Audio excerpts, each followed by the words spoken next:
We're going to get started here in just a minute. My name is Suzette Cotto. I'm a Constant Contact Area Local Expert in Houston, Texas, and I've been working with Constant Contact for about 2 years.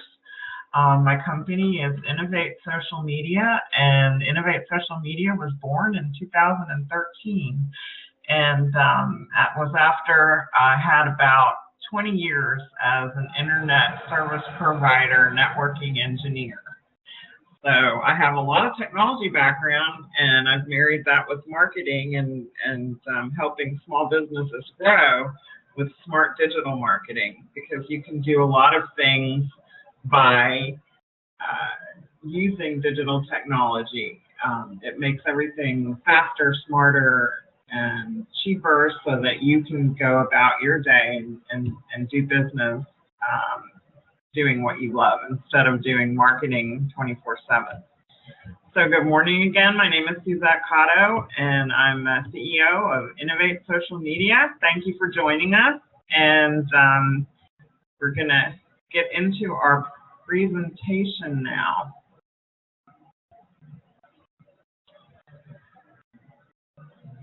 So we have a lot of resources at our disposal to help us grow our business. And a lot of people think social media is really just for social networking, but in truth, social media is the new telephone. We don't use our cell phones or our home phones anymore to communicate with. It's all done through social media for the most part, through Twitter and Facebook and LinkedIn and Pinterest and Instagram. So today's conversation is going to be about how to use those networks to your advantage, how to communicate with them and on them properly. And let's see here. Okay. All right. So we are looking at how do we become a marketer?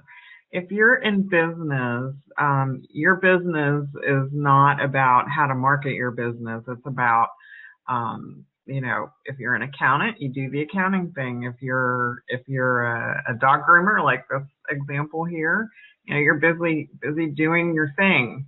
So we want to present to you ways to use social media so that your marketing is kind of automated. And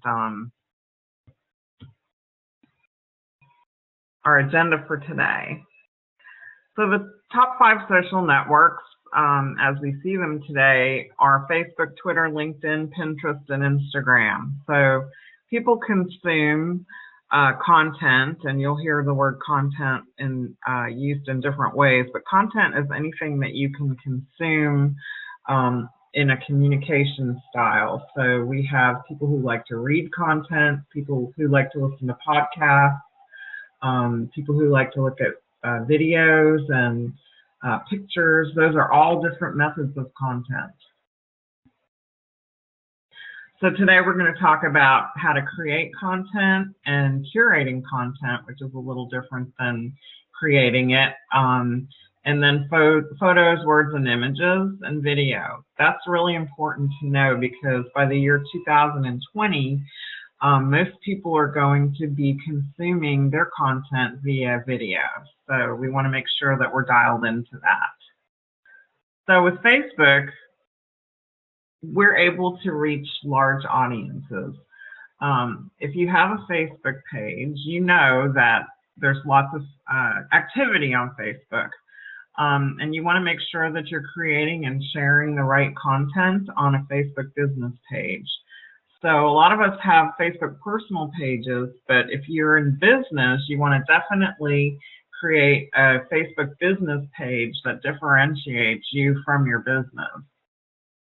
We want to also tell you about Facebook's algorithm.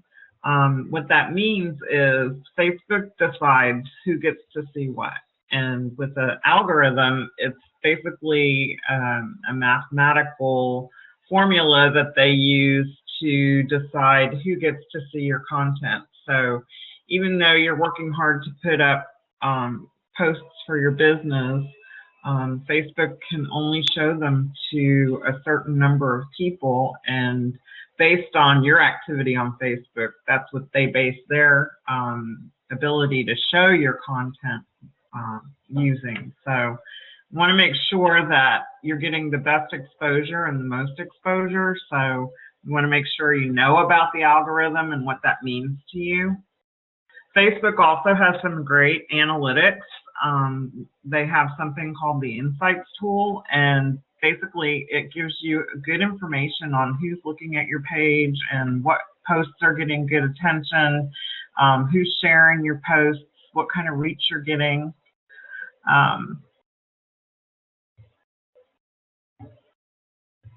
So we want to see content in different ways. So there's video content, photos, and status updates. People that put up content with videos are going to get the most attention. Most people are doing multitasking and doing several things at once. So when you have a video, they can actually, be doing something else at the same time, or they don't have to actually, look at their screen intently, so that like you would have to do when you were looking at a status update without a picture or a video. So videos are really popular. And then the algorithm that we just talked about is basically Facebook's way of showing what you put up in content with who you're connected to. So you may have 500 connections on your Facebook business page, but Facebook's only going to show that content to a portion of the people who like your page. So their algorithm will decide, a much smaller percentage of who gets to see what. So if you have put up a post, it doesn't get shown to all 500 of your followers. It might get shown to maybe 50 of your followers. And that's a lot of work to do and put out there to advertise your business without getting a whole lot of return. So the whole idea with that is that you'll purchase Facebook advertising, and it is definitely a way for them to push you into doing that. And really and truly, Facebook's advertising is affordable. It just takes a little time to learn so that you can make sure that it's working for you. This is the Facebook Insights tool. You can see here that you get to see how many page likes you have, and when you post something, how far the post goes into the size of the audience, and then what kind of engagement the post gets. So people liking and commenting and sharing your post. So basically, analytics are really important. You want to see which of your posts are getting a lot of activity, and then you certainly want to do more of the ones, the topics that people are interested in. That way you're getting, engagement on your posts. So you want to know who's engaging with you. So it's important to send the right message to the right people. So with the Insights tool, you can definitely see the age of who's looking at your posts, and then the gender of who's looking at your posts. You can also see, when your posts are popular.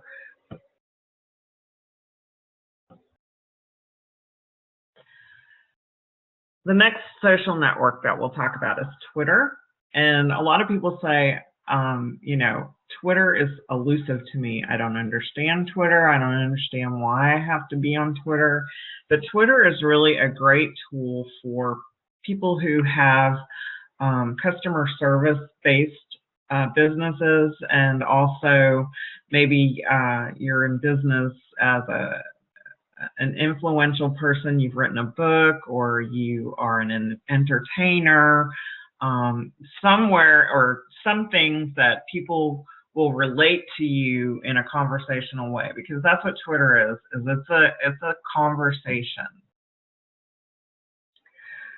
You want to make sure that you offer up Twitter or tweets that are helpful to people, because most people, when they're on social media, want one of three things. They want to be entertained, they want to be informed, and then lastly, they want to buy something. So it's really important that you use the same kind of methodology on each of your social media accounts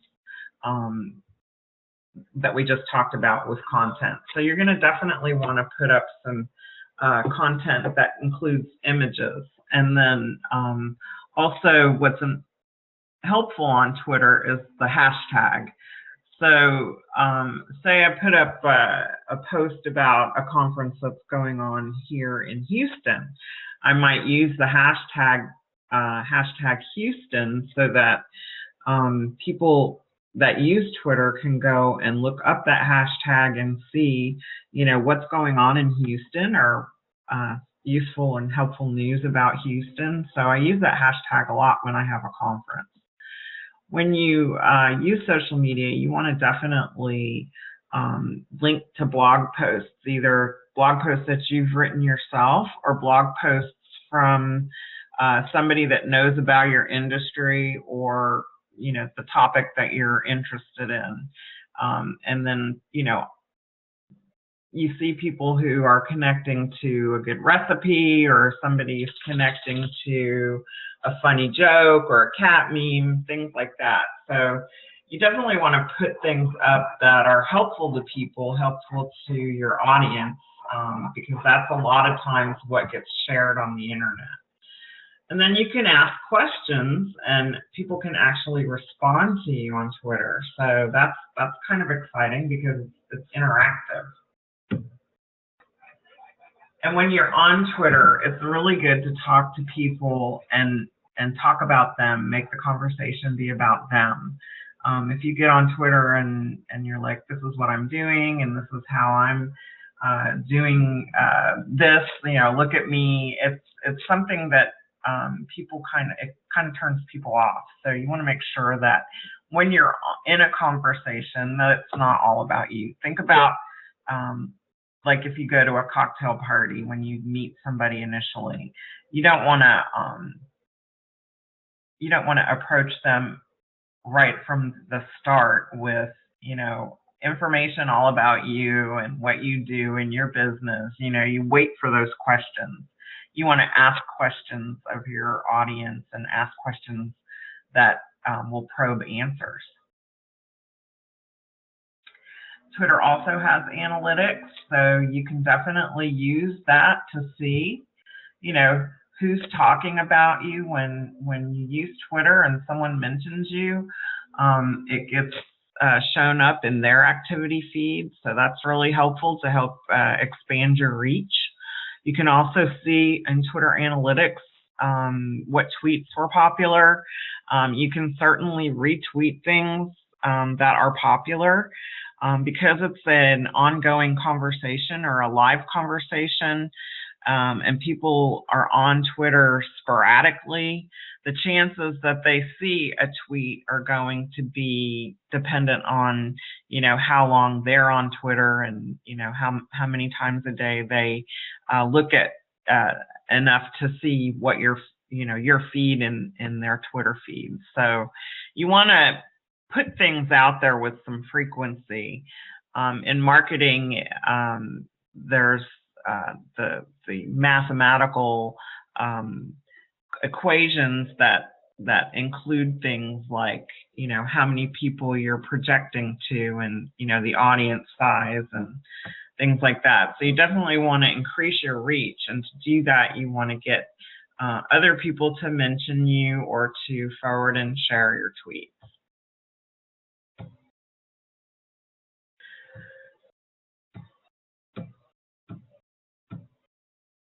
So with Twitter, you definitely have a lot of opportunities, but really and truly, if you're a business-to-business enterprise, you want to definitely introduce yourself to LinkedIn. And LinkedIn is a place where professionals can go to learn more about people in their own business, to prospect, to get information, and to see what's going on really in their industry.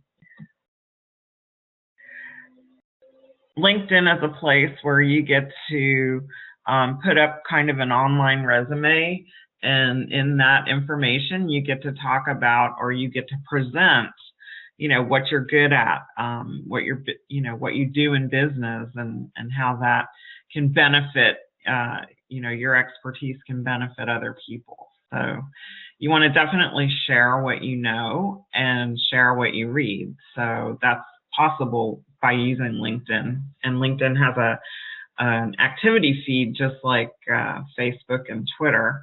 But people really get on LinkedIn so that they can get good information about what's going on in an industry, and who's actively promoting certain things in industries.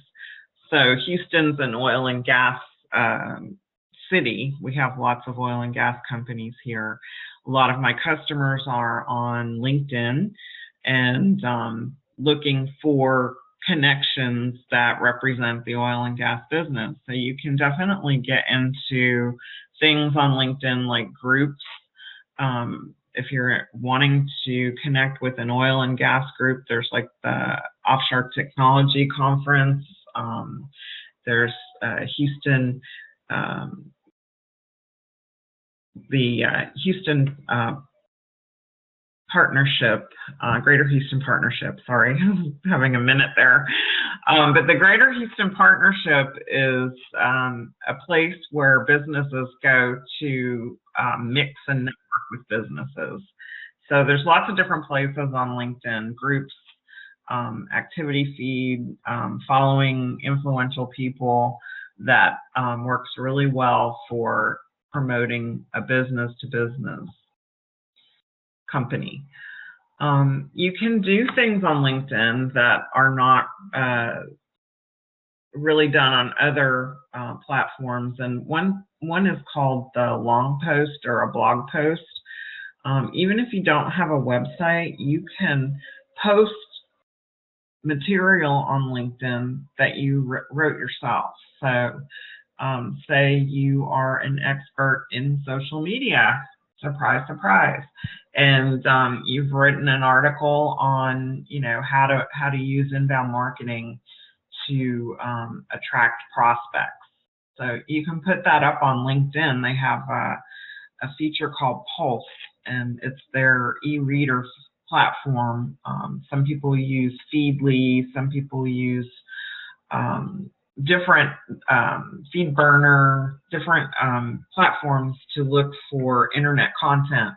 But LinkedIn has its own platform called Pulse, and you can post within that, and those articles are promoted across the internet. So it's not just a LinkedIn platform tool, it actually can expose you to a global audience. So that's why I really like LinkedIn, because you don't have to start from scratch with getting some search engine optimization, because they work hard at making sure that people that are on their platform get lots of exposure.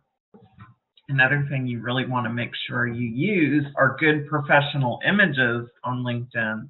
You want to stay away from the cat memes. You want to stay away from scantily clad people, maybe things that might seem inappropriate at the workplace are going to seem inappropriate on LinkedIn. So you want to make sure that whatever you're presenting on LinkedIn is professional. You can also give links to surveys or links to articles that have statistics in them that back up something that you're talking about. So there's lots of different ways that you can present content on LinkedIn. So blog posts are great. Images get attention in people's activity feed, and then links are helpful and draw attention to your expertise in a certain field or some kind of information that you want people to have.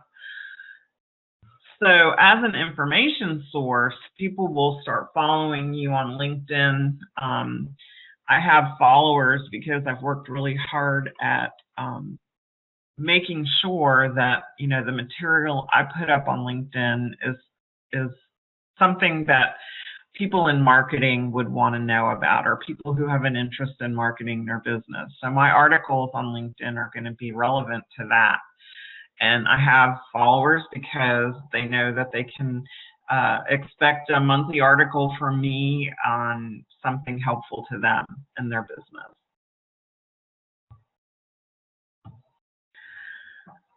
So another thing that's really important is using the right keywords. LinkedIn, just like with a website, you can find information by typing in a keyword. So say inbound marketing is the keyword that you want to find information for. So you would type that in the search bar at the top, and it would bring up different articles and things on inbound marketing for you. So by using the right keywords and giving prospective readers a good, meaningful article title will definitely give you a boost in being able to be found for the right information. And you want to make sure that you're posting on a regular basis. So you can post on a daily basis by getting into the activity feed and just saying, you know, what's going on in your industry today, what's going on, you have an event coming up you want people to know about, anything that's relevant to what your followers might want to hear.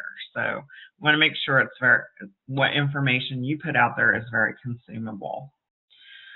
So LinkedIn has analytics tools just like any other social media platform. And again, it's going to tell you what posts were popular, who reacted to them, who clicked on them, how many people potentially saw them, and then the amount of engagement. So it's really important that you put things out there that people are interested in. And if you're not getting any engagement on your posts, then you know that you are potentially boring people and you don't want to do that. So, you know, if you're not a writer or, you know, you don't have a lot of confidence in your writing abilities, tap into people that you know. Tap into someone who may be an aspiring writer who wouldn't mind helping you. Of course, you can hire a professional to write for you, but most people in small businesses are starting out with small budgets. So, you know, you can definitely do things that don't make you have to pay for them.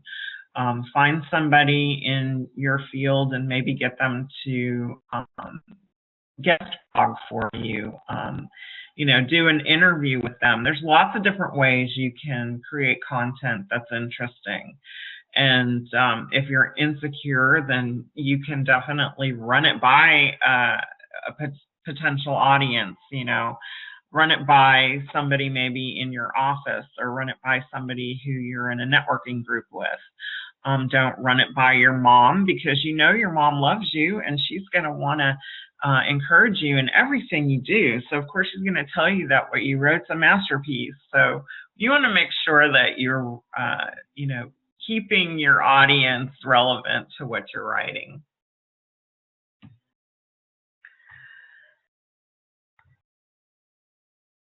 So we talked about using LinkedIn's publisher tool, creating, sharing content. And, you know, if you're a podcaster or if you aspire to be a podcaster, people love to consume things that they don't have to read.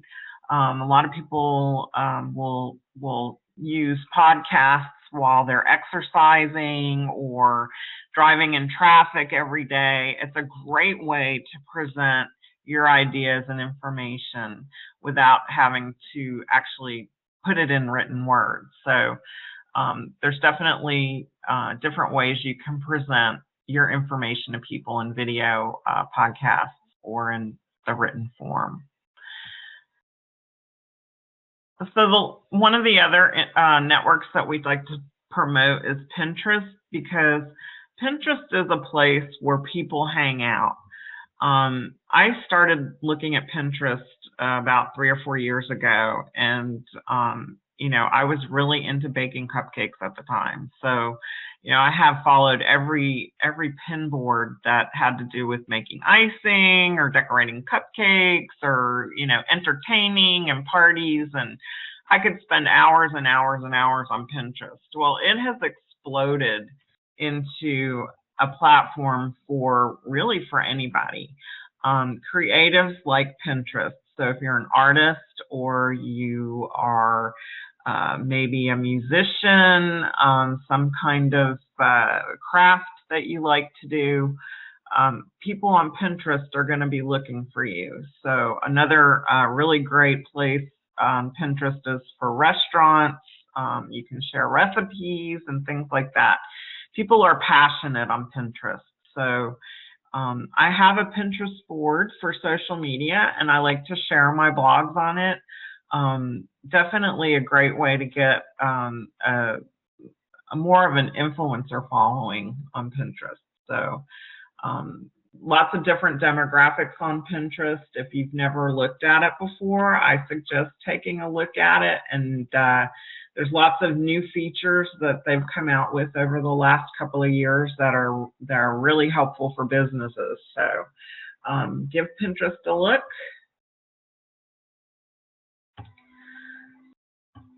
But Pinterest is really about the eye candy, making sure that whatever you're promoting on Pinterest has a great visual with it. So, if you're let's see, maybe you sell insurance, that's going to be more challenging to put into a Pinterest post. So maybe you want to share things that are interesting to people from the perspective of, what you can do to protect your family, or things about family, or, things that are interesting to people who might want to buy insurance from you. But it's going to be tough for you to put things up on Pinterest that are not too salesy, I guess is what I'm trying to say. You definitely don't want to be salesy on Pinterest, where you're telling people about a product or something to buy. There are ways to sell on Pinterest. You can definitely purchase advertising with them. And, for some people, Pinterest is the great platform that gets lots of interest. So they have analytics just like the other platforms. You want to definitely make sure that your images are clear and attractive. You want to make sure that your product photos link to your own information. The worst thing you can do is put a picture up and link it to somebody else's stuff, because that's just driving people away from your information. When you put up a link to something, it should point to your website, it should point to your blog, it should point to something that you will give to the audience that's helpful or interesting. But you never really want to point away from your stuff, because then it drives people away from your hard-earned reach and your hard-earned audience, and that's not what we want to do. You want to make sure that when you create a keyword or a title, that it's something that people are looking for, that it's something that, if I'm doing inbound marketing, maybe I can create a title, a catchy title that says, find prospects with email marketing, or, something other than inbound marketing that maybe not everybody's going to understand. So make sure that, you are speaking to a broad audience and not a very small audience, and that your language isn't too exclusive. Make sure that people understand exactly what it is you're going to tell them about in the subject line or heading. And again, Pinterest has analytics, just like all the other platforms. You want to definitely do more of what people like and less of what people don't like.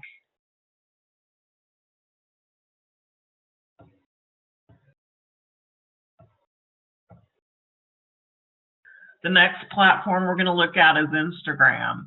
And Instagram is really popular with lots of different age groups, but it's really a visual platform. You want to make sure that whatever you put up on Instagram is appropriate to your brand. So if you're a yoga studio, maybe you want to take pictures of different people in different yoga poses, or if you're a baker, you want to make sure you put up pictures of things that are interesting to people who want to eat your food or eat your sweet bakery items. You want to make sure that you're attracting people and giving them a real visual experience of what you do or what you are offering to them. So you can see here that a good photo stands out. If it's clear, a lot of people will take selfies and take pictures of things with their cell phone cameras. That's great, but in the end, you want to make sure that whatever you're putting up there isn't so badly done that it detracts from your messaging. So you always want to put up the very best images that you can. And Pinterest and Instagram, those are kind of look at me moments. And like we said before, we don't want to do a lot of that. But if you're part of what you do is being around people and interacting with people, then the best way to draw your audience in is to engage with people and show your audience, who you're talking to, what you're doing, how the experience is going, how what you do can benefit them. And obviously we want to have people smiling and enjoying the experience. So make sure that you give good information that makes people want more information. And you can use hashtags on Pinterest, or excuse me, on Instagram, just like you can with Pinterest. And that way people can find relevant things to what they're looking for. And tagging your location is important. If you have a brick and mortar store, say you're in Houston, like I am, you're going to want to hashtag or hashtag your what you're doing, and then be sure that you use your location finder to let people know how they can find you. And Instagram has different analytics just like everybody else. It's just really a platform of preference. So you want to make sure that whatever platform you're using is relevant to your business and that you feel comfortable using it. So if you like Instagram and you feel like you can get you can grow your audience quickly, you're comfortable with the medium, you like to take pictures. I'm kind of the shy one, so I don't really like to have pictures taken of me, but I like to take pictures of things and people and events and things like that. So it all depends on what you're comfortable with. The next item in our agenda is creating and curating content. We talked about that a little bit with LinkedIn, and we talked about writing for your audience.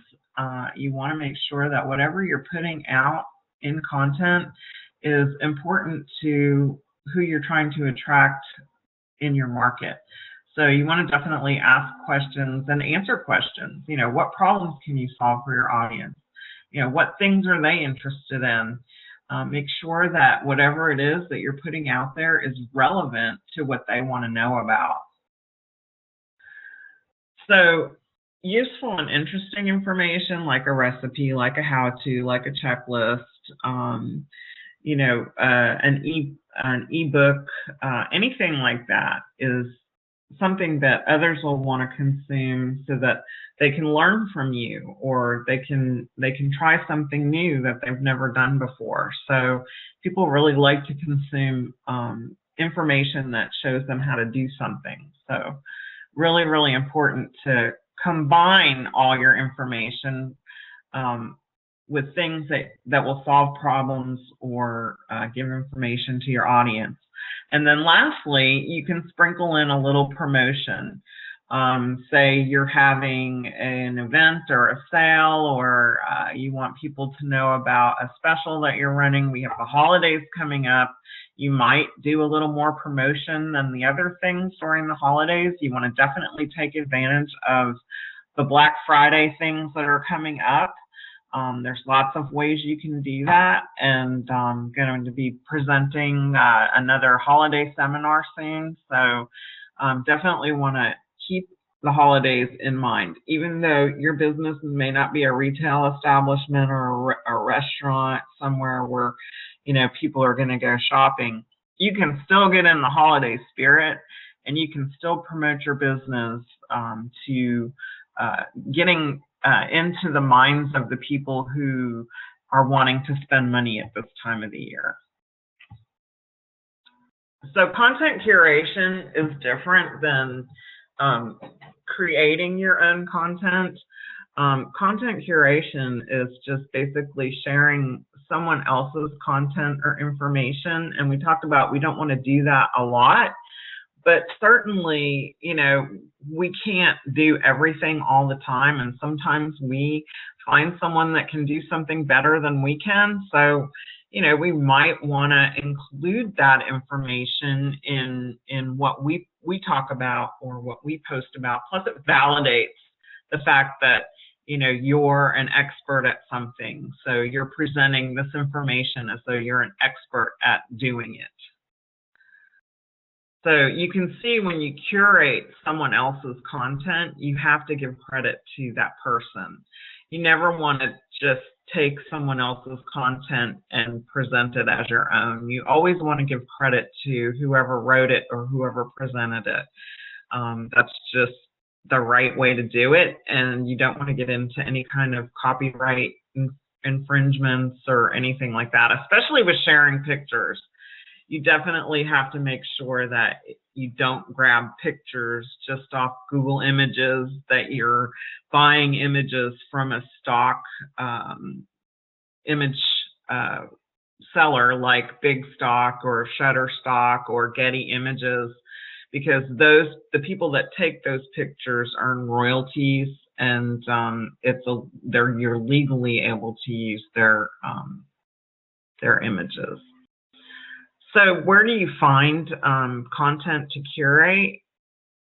You look on the internet.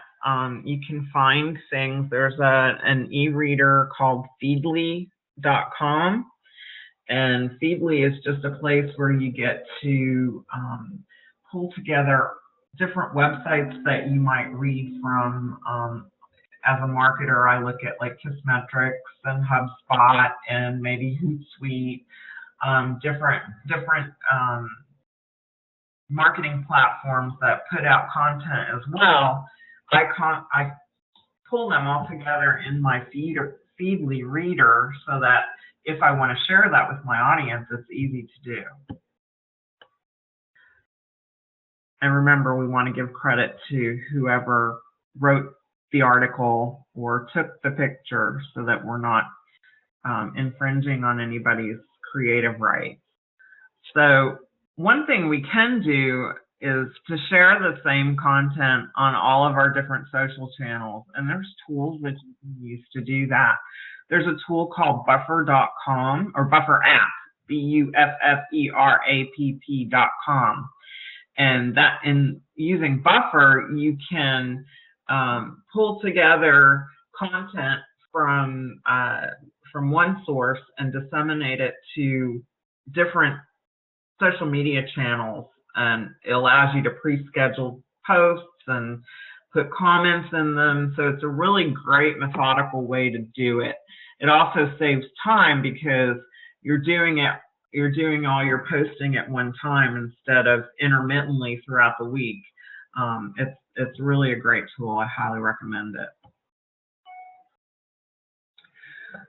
So if you take your own pictures and you want to use pictures, say you're a food photographer or you're a food critic or you own a restaurant, you want to take pictures of what you do and how you do it, and you want to be sure you present it in the absolute best ways. So you can use different image editing softwares that they have, a lot of apps. So if you are a iPad user or a someone who uses their cell phone a lot to take pictures, you can go right from your handheld device to editing images. Another great place to edit an image is with PowerPoint. You can save PowerPoint images in different file formats. So PowerPoint is really a very strong way to create different file formats that you can use in different social platforms. One of my favorite, my two favorite image editors are Canva and Picmonkey. And Canva is really a great image editing software to help you format something into a ready-made Twitter post or a ready-made Facebook post. Everything has different image sizes. So, you know, a Facebook header is a different size than a Twitter header, or a Facebook post is a different size from a Twitter post or an Instagram post. Everything has to be the right size when you go from platform to platform. So Canva has a great tool in its tool set that allows you to create different image sizes with one image. So it's a really handy, really great tool for people who aren't maybe the most creative people in the world. Gives you lots of different ways to add text and backgrounds and create different formats. So I love Canva. You gotta check that one out. And then Picmonkey. I started with Picmonkey before I started using Canva, but they're kind of neck and neck with Canva now. They're coming out with lots of different ways to create images. You can do things to images with this. So you can augment an image. You can change the color. You can add text. You can crop it. You can make an image a certain size. So Picmonkey is really a great tool for modifying just an image source. Canva is a great tool for creating whole complete things like a letter and a flyer, a business card, you know, different formats. So Canva's for formatting and Picmonkey is for editing. Now remember, we talked about stock images. You definitely want to keep in mind that you don't want to take someone else's image from the internet without permission. If you don't buy something from a stock image curator, then the chances are you may get a bill in the mail from a law office that says you've infringed on someone's copyright, and that does happen. I've had several clients, you know, it's a mistake that nobody wants to make because they don't want to get a $700 or $800 bill in the mail saying, you know, you used my image without permission, so now you have to pay me. And then a really great way to get a message out without having to put a lot of content into it is to create what you may have heard as a photo meme, M-E-M-E. And this one's kind of more along the lines of informational, because it gives you a way to do something using cayenne pepper as an alternative to pesticides. And you can see that they are modifying it inside Picmonkey, adding text to the picture image itself. So really great way to get people's attention without having to write a whole lot. You can also use pictures to put quotes on. You know, everybody likes a good quote, so you definitely want to be able to put things out there that people are going to like to share. So I love a good meme, and if it's shareable, I certainly like to share it on my Facebook and my Twitter. We talked about when you use Canva, they give you the ability to size your images appropriately. Each platform requires you to have an image of a certain size, and this is a cheat sheet for sizes, for image sizes. We will be sending everybody a copy of this presentation in email format so that you can go back and refer to this, because it is so handy. I remember when I first started using social media that it was really something that I referred to all the time, because everybody's different. You don't want to have images that don't work in the platform that you're using. So video is really important. People like video. Video is taking over written content, so it would behoove you to start learning about how to use it. Different tools out there. I use a program called Animoto. It allows me to take pictures and video clips and put them all together and make a long video out of it. So streaming video is basically live video. So a lot of you may have used or tried or seen Facebook Live. Basically, it's a way for you to live stream video to your audience. So if you're into doing demonstrations, maybe you're a makeup salesperson and you like to show different ways to use makeup for holiday parties. There's so many things you can do with streaming video. Social media people are becoming the news media people of the future, because people are staying tuned into popular social media people and keeping an eye out for their live streams. So if you're popular, you can definitely influence your audience with live stream video.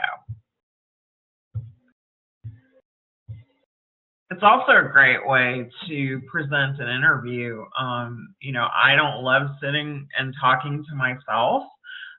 It's always more interesting to share what I'm doing or what I'm thinking with someone else on a live stream video. So it's definitely a great medium for interviewing somebody. But I would say practice a couple times before you decide to do a live stream video, because especially if it's for business, you definitely want to make sure that you're presenting the very best you possible, and that you're thinking about all the things that could maybe go wrong in a video, or something that you don't want to happen during a video. Try to think about those things ahead of time before you start a live stream, and you'll feel like a winner.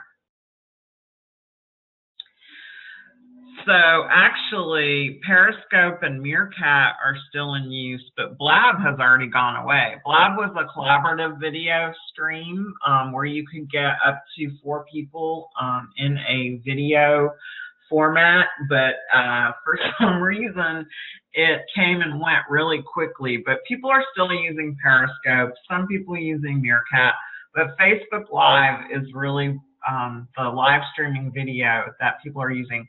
Just yesterday, I was watching TV and they had an actual person who was a criminal using Facebook Live as they were going about their doing criminal things, and it was shocking. But that's the power of live video. So you want to present things to the audience, and sometimes you'll see things that you don't really expect to see.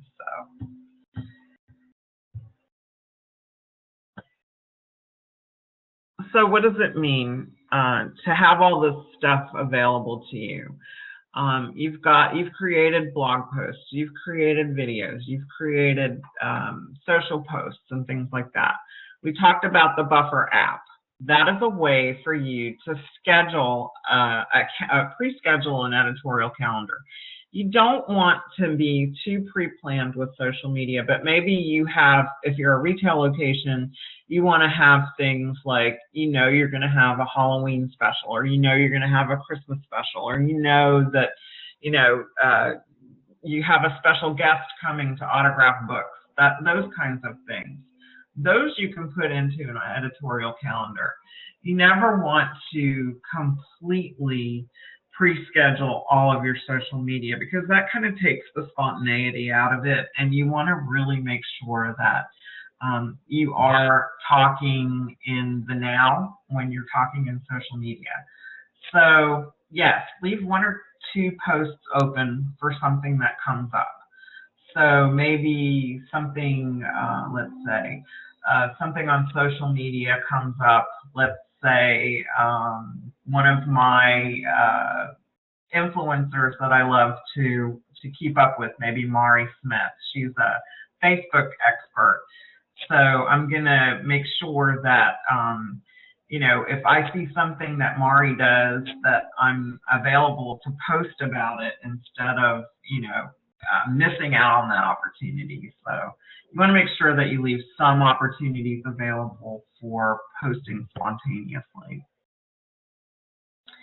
And last but not least, we want to talk about email, because social media is not owned by you. Social media is owned by the social media platform. All your contacts, all of your the connections that you've made, all of your followers, do you have their email address and their phone number? If your Facebook page went away tomorrow, what would you do? How would you get back in touch with all of those people? You probably wouldn't be able to. And that's why it's really important to have a customer relationship management program, a CRM. And I use Constant Contact. Surprise, surprise. We have a great platform for uploading contacts that allow you to make notes about your contacts and keep other information like telephone numbers and websites and just different things. And it also helps you be able to target your audience, because you can segment your audience inside Constant Contact, and we'll talk about that. So email is one way that you can cross promote on different social media platforms.